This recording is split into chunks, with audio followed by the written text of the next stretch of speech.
ऋषिराज शर्मा जी, जी, सारे परम पूज्य महाराज जी, मैं योगीराज महाराजा भर्तृहरि जी की पावन समाधि स्थली अलवर से आया हूँ। आपके चरणों में सादर प्रणाम। महाराज जी, आपके दर्शन की अभिलाषा बहुत दिनों से थी। महाराज जी, आज का दिन अविस्मरणीय रहेगा जब आपके दर्शन एवं सानिध्य प्राप्त होगा। महाराज जी, मन में अनेक जिज्ञासाएं नित्य जन्म लेती रहती हैं। हर बार सोचता था कि यदि प्रभु कृपा से आपका एक बार सानिध्य मिलेगा तो ये पूछूंगा, वो पूछूंगा इत्यादि। किंतु आज जब वो ये सुअवसर आया है तो जैसे सभी प्रश्न और जिज्ञासाएं विस्मृत सी हो गई हैं और मैं बिल्कुल शून्य मन मस्तिष्क का अनुभव कर रहा हूँ।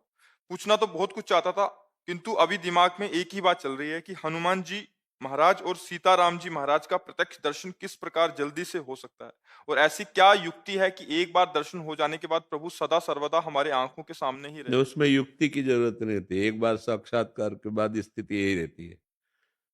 एक बार साक्षात्कार जिसको भगवान का हो जाता है तो उसका मन राम में, बुद्धि राम में, चित्त राम में, अहम राम में हो जाता है।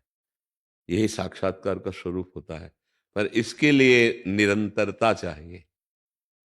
हमारा जब चित्त निरंतर श्री भगवान में रमण करता है तो चित्तचोर भगवान कृपा कर हमारे हृदय में, हमारे नेत्रों में प्रकाशित हो जाते हैं। भगवान स्वयं बोले हैं, अनन्य चेता सततम यो माम स्मरति नित्य सा तस्याहम सुलभा। पार्थ, सुलभा माने सुलभ, मैं उसके लिए हूं। किसके लिए? बोले जो अनन्य चेता सततम यो माम स्मरति नित्य सा, जो मेरा नित्य स्मरण सतत करता है, एक क्षण के लिए भी नाम न भूले। अगर नाम नहीं चल रहा तो और किसी साधनों में इतना बल नहीं भगवत साक्षात्कार करा दे। गोस्वामी तुलसीदास जी कहते हैं, राम राम राम जी जो लो तू न जपी है, तौलो तू कहूँ जाए, तिहूँ ताप तपी है। सुरसर तीर बिन नीर दुख पाई है, सुर तरु तरे तो ही दारिद सताई है। जागत बागत सपन्यों न सुख सोई है, जुग जुग जन्म जन्म जग रोई है। छूटी वे के जतन विशेष बांधे जाए गो, वे है विष भोजन जो सुधा सानी खाए गो। राम राम राम जी जो लो तू न जपी है, तौलो तू कहूँ जाए, तिहूँ ताप तपी है।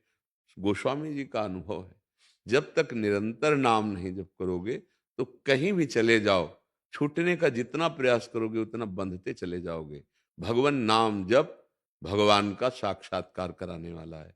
जैसे भगवान को मानो पतंग और नाम को मानो डोरी। अब नाम रूपी डोरी खींचते जाओ तो जितना खींचोगे उतना ही पतंग नजदीक आती जाएगी।